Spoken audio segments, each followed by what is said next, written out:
Paggastos ng Pilipino inaasahang dodoble ngayong election period. Kung bakit, alamin natin yan sa report ni Aljo Bendijo.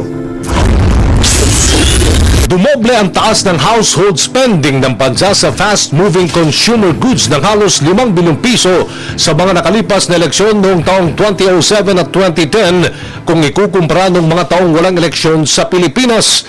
Ayon sa isang pag-aaral na inilathala ng Market Research Cantor World Panel na pinamagatang The Filipino Household Behavior and 2013 Outlook, gumagastos sa mga Pinoy ng lampas 15% sa pagkain, damit at iba pa.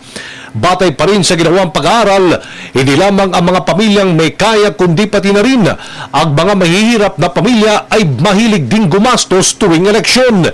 Ayon sa tala, ang mga pamilyang nasa Class D at Class E ay gumastos ng 15 hanggang 16% sa tuwing nagsa-shopping ang mga ito sa mga pangunahing pamilyan.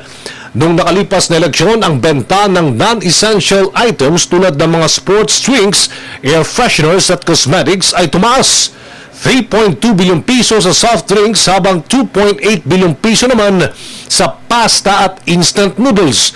Naitala ang pinakamataas na spending growth rate sa Katimugang Luzon at Mindanao kung saan pumatak ng 17% sa Mindanao kada shopping trip habang 14% naman sa mga residente ng Katimugang Luzon.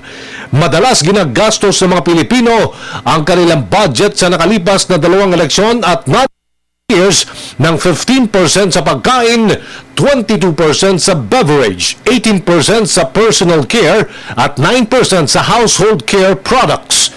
Para sa Telebisyon ng Bayan, Aljo Bendijo.